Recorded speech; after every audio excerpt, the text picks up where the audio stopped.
COVID numbers are on a sustained climb in Colorado, testing whether we're sharp enough to outsmart this virus. Coloradans are scrambling the vaccination system by traveling a ways for their first shots, then trying to get their second close to home. Studying what would happen if we reduced who could drive in the city. Celebrating the return of volunteers who bring meals, hope, and human connection to people who are hungry for all three. And a historic change in Denver is made and then undone in a matter of hours. It's like a real live episode of Parks and Rec as Denver backtracks. That's next. Something happened at the mass vaccination site at Dick's Sporting Goods Park today. Centura Health says they saw a quote-unquote limited number of adverse reactions to the J&J vaccine, so they shut it down for the day. They have not answered our questions about how many people had this reaction and how serious it was. Centura did say that 1,700 shots were given out at that location before operations were paused, and the 600-some people who were turned away without a shot today have been automatically rescheduled for Sunday. This is just coming out now. We clearly need more information on this from Centura, so we will continue to ask them questions. They are the second dose hunters, the road trip regretters. We are returning tonight to the Coloradans who literally went a long way for their first vaccine dose and are now searching for a second shot closer to home. Vaccine providers are also hearing from these people who are trying to pick and choose a sampling of shot sites. Anusha Roy talked with them. UC Health has been getting more calls. Increasing number of people who've been asking about scheduling their second dose when they haven't had their first dose with us. People have moved to Colorado in between doses, maybe got a first dose at a spot that didn't schedule a second one. We've had people who got an appointment in Pueblo or got an appointment in La Junta, went there for their first dose, don't want to travel back there for their second dose. Why does that become complicated for you guys if you didn't give them their first dose? The Moderna and the Pfizer, and they're two different vaccines with two different schedules. So we have primarily are moving to almost entirely Pfizer for the 2-dose. So it's very difficult for us to arrange a second dose of Moderna. People are also calling Denver and SEL Health. The hospital systems have to verify which kind of vaccine a person got and when, and even if they have their vaccine card. But then we have to build a solution that's an electronic solution, so it's represented in the electronic health record as well. Vaccine shipments are going up, but Denver Health said to keep in mind that allocations to providers for second doses are typically based on the number of first doses they gave, but they're still working on accommodating people. And if you scheduled your first dose with us and receive your first dose, you will receive your second dose with us. There's no accounting for that second dose for people who've received it somewhere else. So if we can get allocation and we can arrange it, we'll make every effort to do so. But it's really not advised to do that. Please, please get your second dose where you received your first dose and make sure you schedule both appointments at the same time. That was the main takeaway from both the doctors and the state health department. And essentially that means you could possibly be doing another road trip back to where you got your first dose. But the state did say that they know that there's a couple of unique situations where it might not be possible. So they've asked the mass vaccination sites, they've asked providers to try to accommodate and take in people for those second doses if they have the correct vaccine for them. But remember, we're still in that situation, right, where we've got limited supply. A lot of people are trying to get in for appointments, so you could find yourself waiting. And then on the flip end, you've got the hospital providers then trying to figure out, okay, when did this person get the first vaccine? Can I secure a second dose for them within the right time frame? And Kyle, they're trying to do all of that without ever compromising the other folks who were coming to them for both doses from the get-go. And Nusha, folks have been calling into the state's kind of like one-stop shopping hotline about COVID-19, trying to sort this out. Yeah, they got a handful of calls yesterday about that, and what they've been doing is they're connecting people to providers if you need a different one than the first person that you went to or the first provider that you went to. And so they're suggesting that's a good place to start, right, if you're trying to navigate all of this, because it is really important that if you're getting Moderna or Pfizer, that you get both doses. Otherwise, you're not considered fully vaccinated, and we know that the variants are still circulating as well. For sure. Anusha, thank you. So we're closing in now on almost 20% of Colorado's population having completed the vaccination process. Another 13% of the state is waiting on that second dose. We have made progress since yesterday. Some of you may notice, hey, those are the same numbers you had yesterday. That was our error on yesterday's chart. The wrong set of population figures were used. We have fixed it. Our apologies. We have properly baked the pie today. Hospitalizations are still climbing in our state. 392 people currently hospitalized with COVID. That is up 18 patients from the day before, up 72 from this time last week. Ricky Olds was bubbly. She was caring. She snorted when she laughed. And Ricky Olds was loved for all of her 25 years. She was the frontline manager at the King Soopers in Boulder, one of the 10 Coloradans killed in the shooting there last month. Her friends and family shared memories today at a celebration of life at Boulder Valley Christian Church. As a teenager, she took care of her brother and sister. As an adult, she had dreams of becoming a nurse. Then she changed course to work toward joining management at King Soopers. Today, her aunt and uncle placed empty picture frames to symbolize future plans she'll never be able to experience. The last 12 months have given us new perspective on just which jobs can be done remotely. That impacts everything from office space to traffic on our roads. The state health department is studying a way to limit who drives to work. And this has nothing to do with COVID or traffic. Here's Marshall Zellinger. How many of these cars do you think have one person inside? Does it matter to you? Well, it does to the climate change unit of the state health department, which is studying something called the Employee Traffic Reduction Program. The E-Trip, as we call it, what that would do is require employers in the Front Range with 100 or more employees really to come up with a plan to create or incentivize options for their workers beyond just driving to work alone. According to Climate Change Unit Supervisor Clay Clark, there are more than 2,700 businesses with 100 or more employees, totaling 877,000 workers. So how do you keep any number of those workers from driving to work solo? That could be more remote work. It could be van pooling, it could be shuttles, it could be even supporting biking to work through bike lockers and showers at work. The state health department's goal is not necessarily traffic reduction, but rather pollution control. So just under 1 million tons of greenhouse gas emissions.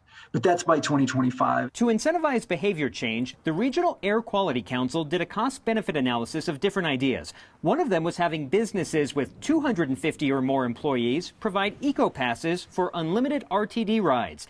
That would cost, on average, almost $700,000 a year for 800 businesses. We don't have to tell you this. You've been reporting on it for the past year. We have companies that are really challenged right now financially, and they're focused on making sure they keep workers on payroll, let alone add. Kelly Bruff is the CEO of the Denver Metro Chamber of Commerce, which recently got a presentation on this employee traffic reduction program. There were a few sticklers for us, and one of them had to do with employers paying penalties for the actions of employees, basically in their free time. Clark told me that even if a regulation like limiting single occupancy vehicle driving is adopted, the state would work with businesses to find options that employees might want to try. Ultimately, the employer would not be penalized if they are offering the options and then the employees are not utilizing them. This employee traffic reduction program is supposed to be considered by air quality regulators in August, and perhaps by mid-next year, businesses with more than 100 employees will need to have a plan to reduce employees driving to work solo. Based on what Clay Clark from the state told me, if we don't follow our company's plan, the state will just have to figure out something else with the company before anything punitive. And 2 years from now, you and I will be riding to work together on our tandem bicycle. Marshall, thank you. I hope that all of the celebration, all of the angst over vaccine appointments being open to all of Colorado's adults this week does not obscure the fact that there continue to be some real barriers to some Coloradans who want and need the vaccine. It's why our Word of Thanks microgiving campaign this week is again focusing on the issue of vaccine access and equity. Because helping our neighbors is what you have said we want to do here. I asked Colorado's Vaccine Equity Task Force and Immunize Colorado where we, together, could do the most good to help on this issue.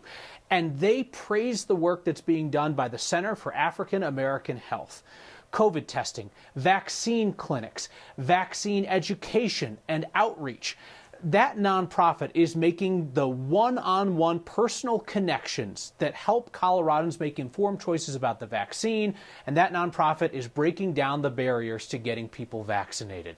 I know how many of you want to help on this issue, to find other Coloradans vaccine appointments, because you write to us every single day about it. So here's our chance to help the people who are making progress on the ground. Text thanks to 303-871-1491. I'll send you that link to donate. As always, I'll match the first 50 donations of $5. If you have been fortunate enough to get the vaccine, I would ask you to consider giving $5 to support the Center for African American Health's work that is getting vaccine to our neighbors. If you are fortunate enough to hold a future appointment for a vaccine, I'd ask you to consider giving $5 to help somebody else experience that same feeling. If you are still looking for a vaccine appointment, your $5 donation to help other people get vaccinated would honestly mean the most to me. I would respect the heck out of that.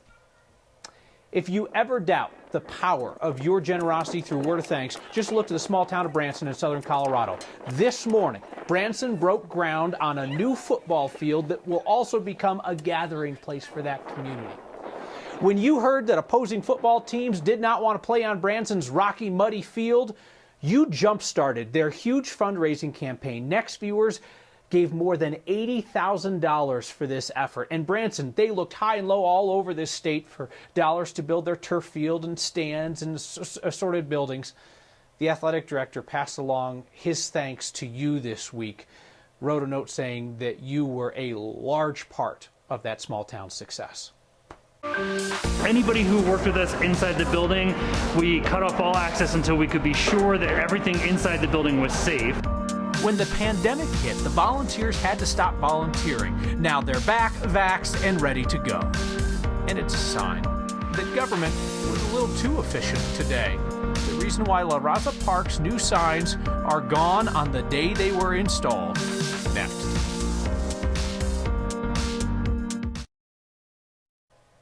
Volunteers are the heart of Project Angel Heart, have been for 30 years, delivering more than 8 million meals to people at home. After COVID kept them away, the volunteers are back.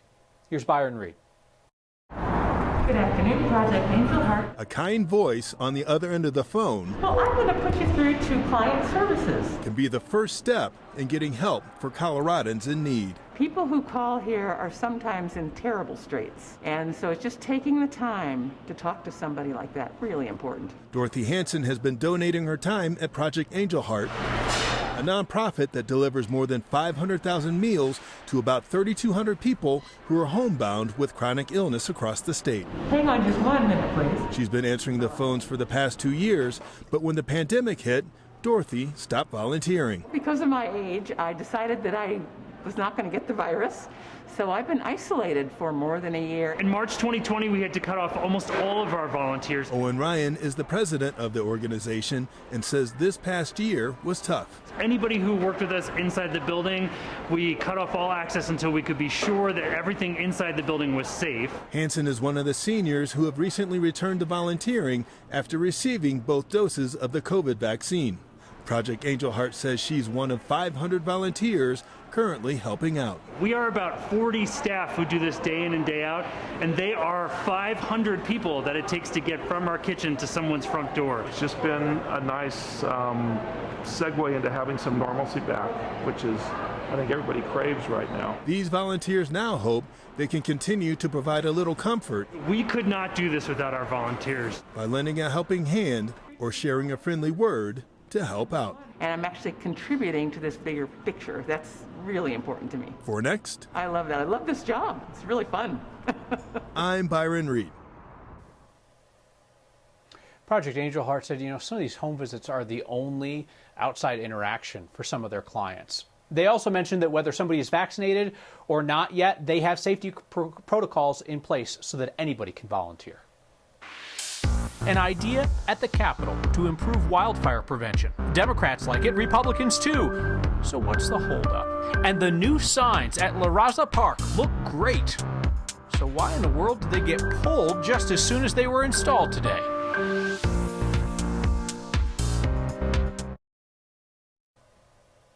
Colorado's attempt to learn from California's mistakes is now stalled out at our state capitol. It was a bipartisan bill aiming to prevent wildfires, and it died in committee this week. It would have required cooperative electric associations, co-ops in Colorado, to adopt their own wildland fire protection plans. Basically, it would require those utilities to tell us how they plan to avoid a catastrophe, like was seen in Paradise, California a few years ago, when a fire sparked by a faulty power line burned through a whole town and killed dozens of people. Those mitigation plans would then have to be shared with the public. The trade-off for the co-ops would be that they would get substantial liability protection if they did the fire mitigation and then a fire still happened. Again, that idea had bipartisan support, and it died. Why? We have a couple of groups that are arguing against this bill, not on the wildfire mitigation piece of it, not on the effect to the landowner who actually has granted an easement to the co-op, but on the liability piece. And we have the trial lawyers in particular that have mounted a full force effort to kill the bill based on the limitations of their ability to sue on behalf of, whoever their client might be. That bill would have only impacted smaller consumer-owned electric co-ops. It would not have had an effect on a giant like Xcel. Similar requirement for Xcel to put together these fire mitigation plans would need to come from state regulators of the Public Utilities Commission. It is a sign of change in Denver, but not yet. So what used to be Columbus Park in Denver has been renamed La Raza Park. And for a short time today, the signs at the park reflected that change. And the signs are gone now. It appears there was a miscommunication with the installers. A Parks and Rec manager called us and said the signs would be removed until they're able to have a special ceremony to acknowledge the name change. So the La Raza Park nameplate has been removed. Renaming ceremony, TBA. We know that the impact of the pandemic, as well as vaccination rates, have not been equally shared by all Coloradans. Our chance to do something together tonight to improve vaccine equity and access in our state, that is next. Our Word of Thanks microgiving campaign this week is a bit of a leap of faith, that those of you who have been vaccinated are still willing to help others have that privilege. A leap of faith that those of you who are waiting to get vaccinated still want to help others get in line as soon as possible. We're supporting the work of the Center for African American Health. They are doing work on the ground to get people vaccinated. And also the education outreach down to the direct conversations to help people in their community overcome vaccine skepticism. Text thanks to 303-871-1491, and I'll send you that link to join me and so many others in donating. And I will just say all the respect in the world to anybody out there who is waiting and wanting a vaccine, who is still willing to chip in to help their neighbors get the shot. Christopher, on the Dick's vaccine site being shut down for the day after an unknown number of adverse reactions, he says, I got mine there on Monday, only had a little shoulder soreness.